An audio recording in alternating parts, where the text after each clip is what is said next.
It began in a grocery store aisle where a simple purchase became a test of pride. A father was trying to keep an ordinary day from falling apart. There was no music, no perfect line, no heroic posture. There was only a person trying to decide what kind of human being to be. The problem did not arrive as a disaster. It arrived as a pause at the table, a letter folded twice, a door closed too softly, a look that stayed on someone's face 1 second too long. In families, the deepest trouble often enters quietly because everyone is trying to protect everyone else. For a while, he tried to behave as if nothing had changed. There were meals to prepare, school bags to pack, bills to hide, old promises to repeat, and younger people in the house who still needed the world to look safe. But pretending is heavy work. Every small kindness began to cost more than it had the day before. Then came the moment when the truth could no longer stay behind the curtain. No one made a speech. No one had the perfect words. A person simply saw what had been hidden and understood that love sometimes wears the face of a lie, a silence, or an exhausted smile. What happened next was not dramatic in the way films are dramatic. A father did not suddenly become fearless. He simply chose not to make the wound bigger. That choice may look small from the outside, but inside a family it can be the difference between breaking and holding. Someone still had to wash the dishes.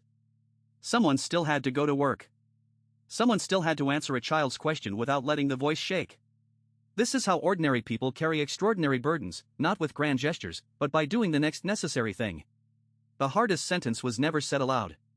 It stayed behind the teeth, heavy and hot, because once a sentence is spoken inside a home, a workplace, or a relationship, it cannot always be gathered back.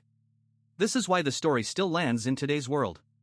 So many families look perfectly normal from the street, yet inside the house there may be debt, illness, distance, grief, immigration pressure, aging parents, anxious children, or two adults who no longer know how to ask each other for help. Modern life trains people to explain everything quickly, to judge quickly, to post quickly. But a family is not a comment section. A family is where people often hurt each other precisely because they are tired, scared, and too close to hide. The story asks for a slower kind of judgment.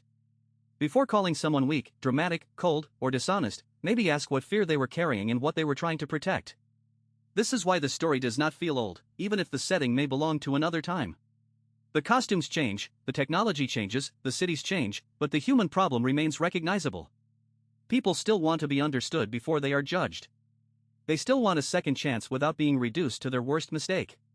They still want love that does not turn every weakness into evidence against them. And perhaps the most important lesson is this: compassion is not the refusal to see the truth. Compassion is seeing the truth clearly and still refusing to destroy a person with it. What remains is not a perfect ending. What remains is the reminder that a person can be wounded and still choose not to become the wound.